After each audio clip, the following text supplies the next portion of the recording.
Everyone thought this country was already dead. In 1965, Singapore had nothing that nations are supposed to survive on. No oil, no minerals, no fresh water, no army, no land, no allies. It had just been expelled from Malaysia and left completely alone, a tiny island surrounded by larger neighbors who didn't trust it and, in some cases, openly despised it. Its prime minister went on live television and cried, not for sympathy, but because he believed his country might not exist in a few years. History had already decided Singapore's fate, or so it seemed, because half a century later, that same island became one of the richest and most powerful economies on Earth. This is the story of how a place that should not have survived refused to disappear. For centuries, Singapore was invisible to the world, nothing more than a swampy fishing village plagued by mosquitoes, pirates, and heat. No gold, no fertile land, no reason for empires to care. That changed in 1819, when a British official named Stamford Raffles looked at the island and didn't see land, he saw leverage. Singapore sat at one of the most important choke points on the planet, right between the Indian Ocean and the South China Sea. Every ship moving between Europe, India, and China had to pass nearby. Control the location, and you control the flow of money. The British turned Singapore into a free port, and everything accelerated. Traders arrived, workers followed, immigrants poured in from China, India, and across Southeast Asia. In a matter of decades, the population exploded. Singapore became one of Britain's most valuable outposts in Asia, a dense, chaotic port city generating massive wealth, almost all of it flowing back to London. Then came World War II, and with it, the illusion of safety. The British believed Singapore was untouchable. Giant naval guns guarded the coast, all aimed at the sea. The problem was simple and fatal. The enemy didn't come from the sea. In 1942, Japanese forces moved through the jungle from the north, a route British commanders believed no army could survive. They were wrong. Singapore collapsed in less than a week. Winston Churchill later called it the worst defeat in British military history. For the people living there, the occupation was hell. Food disappeared, violence became routine, tens of thousands died. When the war ended and the British returned, something was permanently broken. The empire that was supposed to protect them had failed spectacularly. The idea that Singapore needed Britain no longer made sense. Independence was no longer a dream, it became a demand. But independence brought a new problem. Singapore was small, mostly Chinese, and surrounded by Malay-majority territories. The British, eager to leave without chaos, pushed for a compromise. Merged Singapore with Malaya, Sabah, and Sarawak into a new country called Malaysia. On paper, it looked logical. Singapore would gain land and resources. Malaysia would gain economic strength. In reality, it was a disaster waiting to happen. By 1963, the merger was official, and tensions exploded almost immediately. Malaysia's government pushed policies favoring ethnic Malays. Singapore's leader, Lee Kuan Yew, demanded equality across all races. Tariffs were imposed, political trust collapsed, race riots erupted in the streets. People died.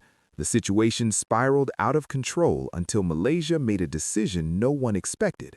They expelled Singapore. Overnight, Singapore was no longer part of a larger nation. It was completely on its own. When Lee Kuan Yew announced independence on television, he broke down in tears, not because he was celebrating freedom, but because he believed the country had just been sentenced to death. And the numbers supported his fear. In 1965, Singapore had no natural resources, no oil, no gas, not enough fresh water to supply its population, and no military to defend itself. Unemployment was high. The economy depended heavily on British military bases that were preparing to leave. Singapore was surrounded by nations that could overpower it in days. Most observers expected it to fail quickly and quietly. Lee Kuan Yew refused to accept that ending. He believed Singapore had one last advantage, and only one: its location. Global trade was still moving, and ships were still passing through the island. If Singapore could become indispensable to the world economy, survival was possible. But first, every weakness had to be eliminated. The most immediate threat was water.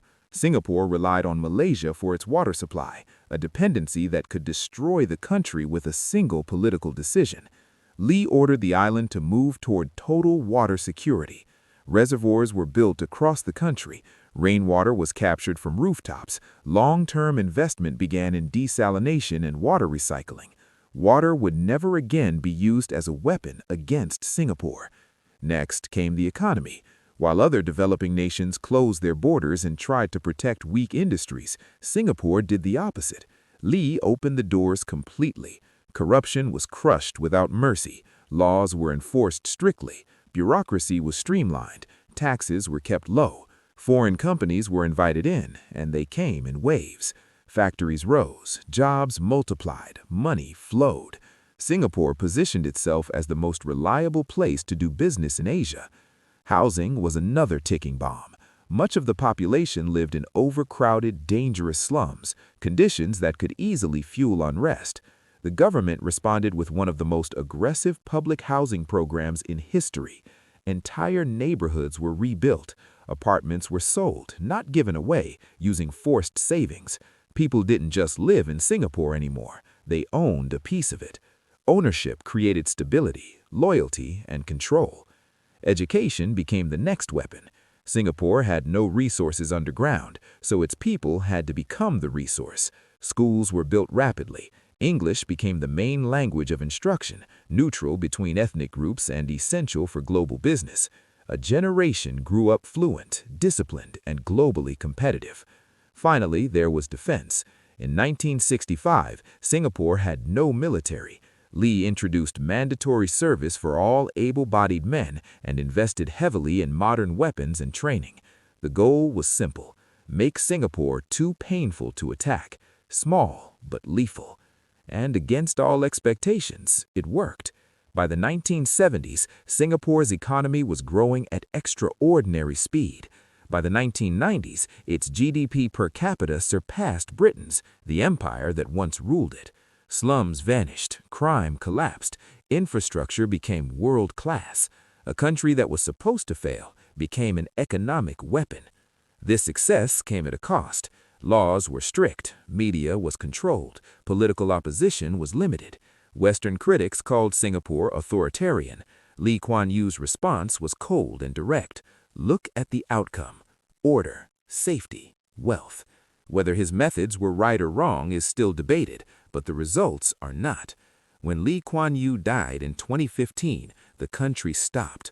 People stood in silence for hours to pay respect, because one man had taken a nation that history had already written off and forced it to survive. Singapore's rise was not luck, it was pressure. There was no backup plan, no escape route, only one option: succeed or disappear.